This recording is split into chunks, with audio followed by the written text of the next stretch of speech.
Good afternoon, everyone. So while the slides are getting up, it's good to see so many people here, especially for an open data discussion here. We are a company that has been founded upon open data, so I'm excited to tell you a little bit about what we do. A little bit about myself. So what's the clicker? Yeah, thanks. So I'm French and Danish, come from a math background. Also studied general engineering both in France and in Denmark. Has been at one of the biggest tech companies, you could say, in the world. Went through a small AI startup in Paris and founded Tomorrow 3 years ago. I'm going to tell you a little bit about the process and how we got to where we are right now, thanks to open data. So I won't do too much climate talk, but this is one of my favorite graphs because it basically shows the magnitude of the problem that we're having today. It shows the history of the CO2 emissions, actually CO2 concentration in the atmosphere since a very, very long time. And you can see this spike up there. It's actually a couple of years ago. It's extremely worrying. And there's only one thing I will say about CO2 is that CO2 should be considered a little bit like debt. Because CO2 stays in the atmosphere for centuries to millennia. Which basically means that everything that we put up there, we're going to need to take it back eventually because it's debt and it's passed on to our children, our grandchildren, and so forth. Hence why it's so important to act immediately on this topic. So our mission statement looks a little bit like the mission statement from Google. Is to organize the world's carbon information and make it widely accessible.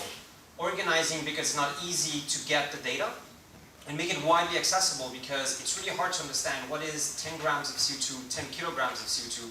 Those things need to be put in perspective such that it transpire our everyday life. So one thing we built in 2016, so 3 years ago, is the electricity map. And what is this thing? It's an app that quantifies in real time where electricity comes from and how much carbon was emitted in the process. So say you want to charge your electric vehicle right now, you can look at the app and it will tell you exactly how much CO2 you're responsible for emitting by charging your electric vehicle at that time. The interesting thing is, when we started that project, we needed to figure out where the heck do we get the data from? How do we know that the wind turbines are currently producing electricity and that electricity is imported from Sweden right now, for example? Turns out that the transmission system operator in each country, so the entity responsible for the stability of the whole electricity system, in Denmark it would be Energinet, they actually have a mandate to publish those data in real time in open data.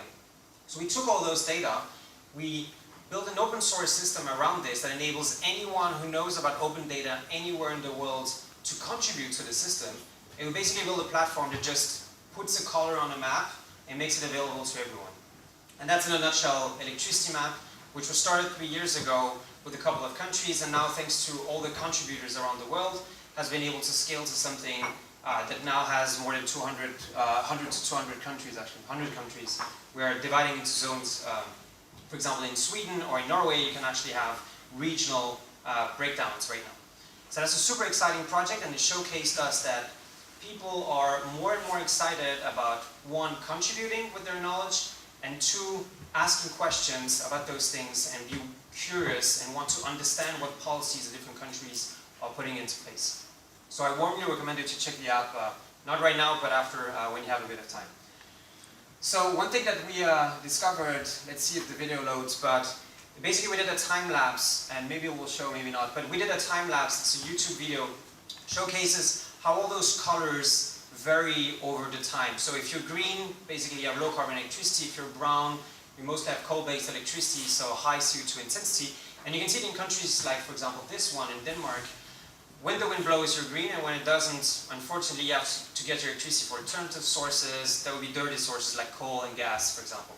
So it oscillates a lot, and we thought, well, if you have an electric vehicle, you might want to charge it at the optimal time. If you have a data center that runs some AI computation that you're starting your BI report in the evening, well, it has some flexibility. You can maybe wait a couple of hours to run. And we built our first business around open data by creating an API here, which does a prediction in the next 24 hours and enables a lot of businesses to optimize their electricity consumption based on the CO2 emissions. There's one good news, is that often when the electricity is clean, it's also cheaper. So that's why we have a co-benefit in terms of alignment of incentives. We can tell companies you're going to save some money, and you also kind of be able to tell a green story if you use our products. Another type of partnership we've made is one that I'm really proud about. Berry is an electricity retailer. If you're a Berry customer, in the app you can see immediately when the electricity is going to be green, and you get nudged as a consumer to consume your electricity at the right time and to put your electric vehicle to charge at the right time. So this is also one of the ways we've been able to generate revenue based on this open data project. So that's the first project we've built. And I want to tell you a little bit about the second project that we're currently building.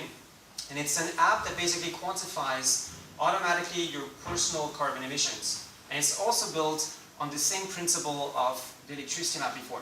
So what it does is that it will automatically connect to services that you already use that are tracking already your activities. So let's say, for example, you are an electricity, you have an electricity contract and you're consuming electricity. Well, the electricity retailer already knows when you're consuming electricity. We're going to connect to them.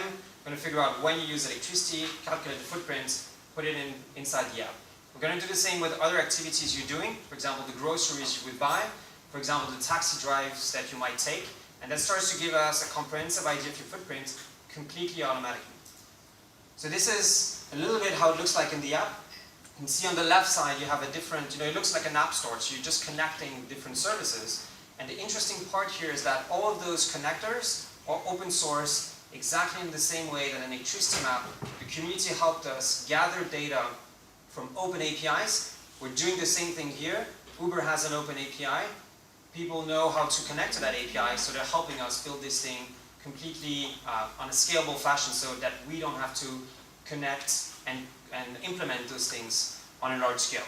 So this means that you automatically get a notification as soon as there's new data that comes in, and then that gives you a comprehensive view of all of your emissions, and later on gives you ability to share with your friends, get some insights, improve your behavior, track over time, and so on and so forth.